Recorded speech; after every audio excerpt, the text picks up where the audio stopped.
Сразу скажу, печка классная. Печь Bruno 2 конкретно, она у нас 8 киловаттная. Я когда вижу классный паспорт, я прям радуюсь, я его читаю, всем даю почитать.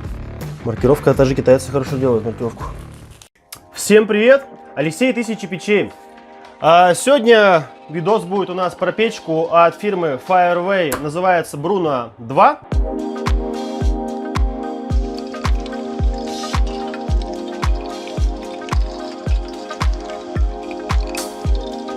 Этот обзор будет полезен всем, кто выбирает печь чугунную себе для дома, для дачи и хочет вот такую небольшую, компактную, недорогую печку в классическом стиле. И, может быть, уже посмотрел обзор наш про Guccio Arino высокую.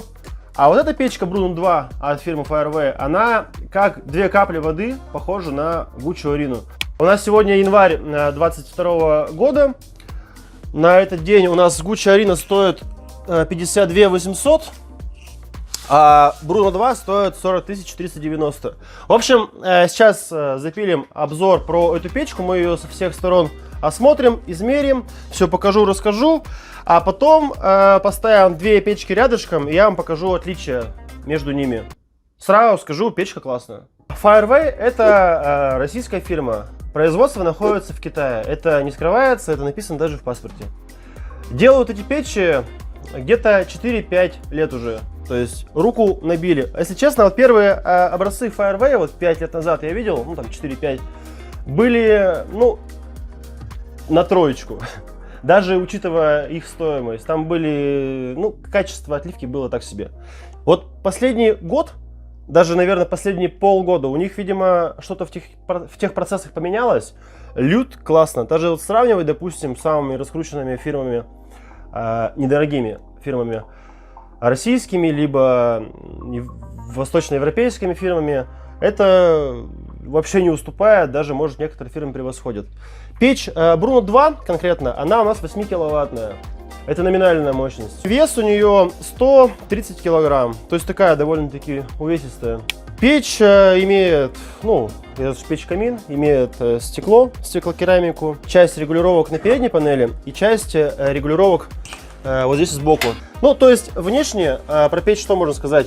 Печь в классическом стиле на высоких ножках. Сразу измерим высоту от пола до дна.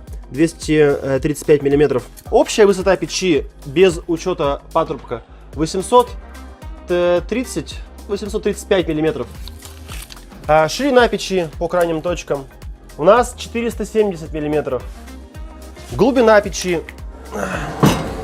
Печь имеет кожух конвекционный, так что меряем по крайним точкам опять же. Ну вот с учетом выступа ручки 430 миллиметров.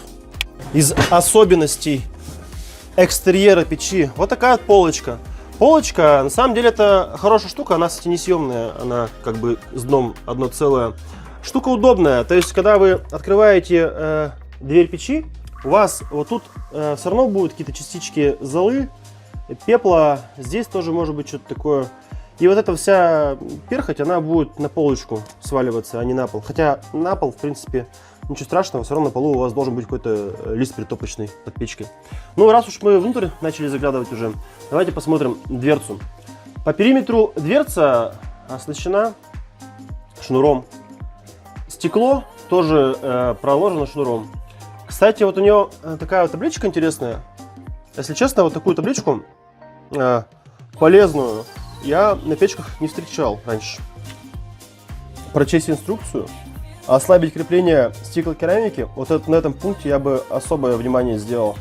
Удалить наклейки. Почему особое? Потому что, вот смотрите, если эти крепления сильно затянуть, что значит сильно? С небольшим усилием даже, то металл, когда расширится, стекло не расширится, а вот металл расширится, может пойти как бы стрелочка такая, ну, короче, треснет стекло. То есть вот эта вот рекомендация ослабить стеклокерамику, вообще я вот прям ввел бы это как обязательное требование для всех печей со стеклом. То есть как нужно затягивать эти болты?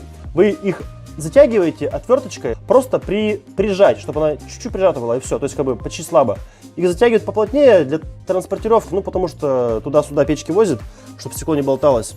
Кстати, когда огонь горит, открывать дверь нужно только после того, как вы открыли регулировку по первичной подаче воздуха под колосник.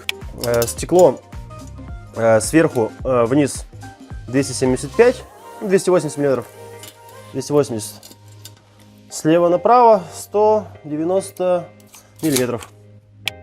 Зольный ящик. Обычный зольный ящик. Приятный бонус. Перчаточка в подарок. Она, кстати, наверное, даже какая-то жиропрочная. Не проверял. Обычный зольный ящик. Размер ящика, не знаю, мне однажды написали, какой размер ящика. Я теперь каждый раз в обзоре ящики меряю.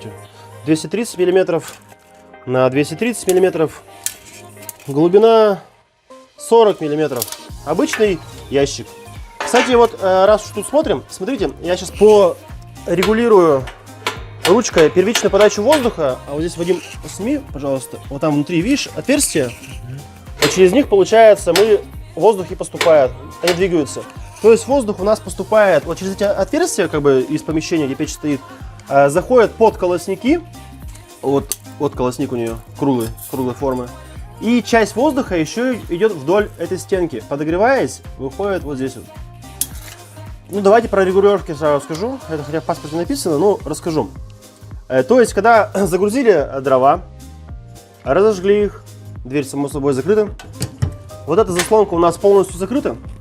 Эта заслонка полностью открыта. Через 15-20 минут, когда дрова разгорелись, нам нужно закрыть вот эту вот заслонку и открыть полностью эту заслонку. И уже в дальнейшем регулировать интенсивность горения только при помощи этой заслонки. Постоянно держать открытую эту заслонку производитель не рекомендует, потому что печь может перегреться.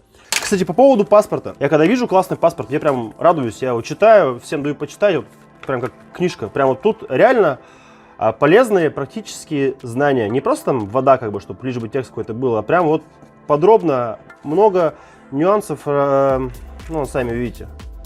Много нюансов разобрано, ну, прям вот все. Вот эта вот штучка называется шуровка. Она позволяет, не открывая дверцу печи, нам пошуровать дрова, чтобы они там поперемещались и лучше горели. Это у нас такой вот мощный зуб-отбойник. Он нужен для того, чтобы у нас стеклу дрова не падали на стекло, и стекло тем самым не коптилось. Кстати, по поводу копчения, если дрова сухие использовать и этой заслоночкой пользоваться, как написано в инструкции, то копоти стекла не будет. Потому что, видите, здесь такая как бы шторочка получается, воздушная завеса, и она вдоль стекла будет обдувать его, в общем. Стенки у печи двойные, то есть вот это мощно. Это говорит о том, что печь полноценный отопительный прибор, то есть можно топить его и не переживать, что что там прогорит, лопнет. Отбойник у нее тоже необычный, не на всех печах делают вермикулитовый отбойник. Видите, тут, рамочка чугунная, а в ней лежит вот такая вот плита вермикулитовая. Вермикулит — это хорошо. Ну, у него есть плюсы и минусы. На самом деле, в плане футировки у него есть плюсы. Вермикулит очень хорошо отражает тепло. То есть он вообще теплоизолятор. И отбойники с вермикулитом, они повышают качество сгорания, то есть температура горения немножко увеличивается. И смотрите еще такой нюанс, то есть дым когда горит, огонь когда горит, дым идет, делает раз оборот и не сразу же уходит в патрубок, если у нас верхнее подключение, а вон там еще один отбойничек. Вот этот отбойничек, он стальной. Вот у нас как раз видно отбойничек вермикулитовый, то есть дым как бы так вот проходит и уже потом в трубу уходит. То есть делает такой 1,5 оборота. Болты откручиваются, патрубок снимается. Сзади у нас есть заглушечка. Вот за этой панелькой. Она как бы специально сделана под выламывание. Заглушка тоже на болтах. Заглушка ставится сюда, патрубок ставится назад. И у нас печь с задним подключением дымохода. Класс. По-моему, класс. Кстати, ну раз уж сзади заглянули, У печи кожух есть конвекционный, он выполняет двойную функцию. Такие печи имеют, как правило, когда есть кожух конвекционный, меньше минимальные, ну, если сравнивать с печами без кожуха и печь с кожухом, позволяет их ближе представлять к стенке. Кстати,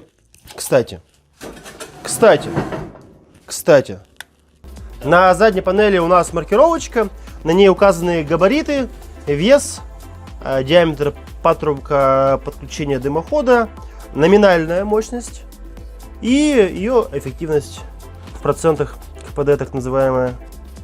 Все детали пронумерованы. Там, если даже печку перевернуть, у нее все детали пронумерованы. И в паспорте есть вот такая вот взрыв-схема. То есть любую деталь можно заказать. У печи гарантия, кстати, 5 лет с даты приобретения. И поверьте мне, гарантию соблюдают. У нас уже был случай, к сожалению, один. У человека печка треснула, купленная 2 года назад. И повели они себя просто мега красавчиками. Сами все организовали, сами нашли мастеров. Там был ремонт гарантийный. Покупатель не возражал по поводу ремонта. Прям он респект вообще. Fireway. Молодцы. Не подумайте, что реклама какая-то. И у нас уже на обзоре на самом деле второй раз Fireway. Ну, я просто снимаю печи, которые народ спрашивает. То есть такие народные. И смотрите, еще какая штука у него есть. Чапельник. Я уже как-то говорил про него, когда снимал печь какую-то, по-моему, Гуччу. Но еще раз скажу, у нее он тоже есть. 2 функции можно делать. Может быть, даже 3. Ящик доставать, чтобы не обжечься.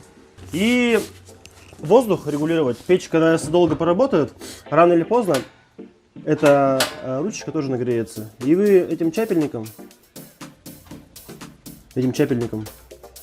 ну, если попадете, конечно, вы этим чапельником легким движением так вот регулируете.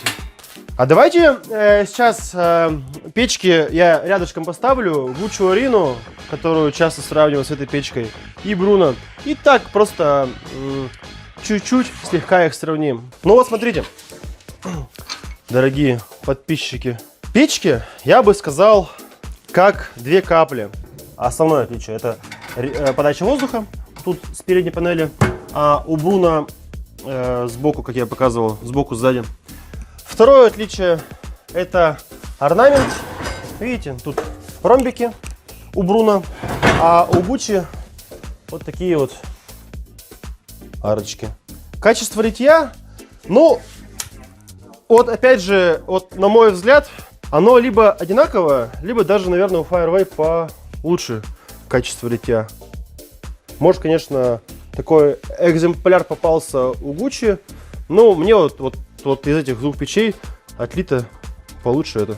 И еще отличие, смотрите, вот у Гуччи Арина есть вот такая функция, у нее доводчик. Видите, дверь сама прикрывается, вот этот доводчик стоит. Сделан грубовато, на самом деле, какой-то саморез здесь. Ну, ладно, он есть. А у Бруно нет этого доводчика. Вот, опять же, на мой взгляд, как человека, эксплуатирующего печь, доводчик, мне кажется, это даже, наверное, не очень удобно. Потому что вот вы, когда дрова подкидываете, и, допустим, не одно полежка, и вам надо там дверь, чтобы была открыта, как бы, ну, мало ли для чего, у вас она закрываться будет всегда и, ну, может обжечь. Вот, все, больше отличий у этих печей нету. Габариты одинаковые, высота одинаковая, ширина одинаковая, мощность тоже почти одинаковая. Хотя вот я не знаю почему, но у Гуччи Арина мощность 6,5 кВт, а у этой печки Бруно 2, у нее 8 кВт. Хотя размеры топочной камеры вообще все одинаковые. Обзор печи Бруно 2 от Fireway все, завершен. Если понравилось, я очень рад. Мы, кстати, еще снимали Гуччи высокий обзор. Ссылочка будет, можете его посмотреть. И сами все поймете, там все подробно рассказано. Если видео было полезным, ставьте лайк, пишите комментарии, если какие-то вопросы есть. Если нужно посчитать к ней дымоход, термозащиту, проходные узлы, и хотите, чтобы все у вас состыковалось нормально, пишите нам, звоните. У нас есть различные дымоходы, черные, нержавеющие, керамические. В общем, все подберем, скомплектуем, поможем. А чтобы не пропускать новые видео, подписывайтесь на наш канал. Всем пока!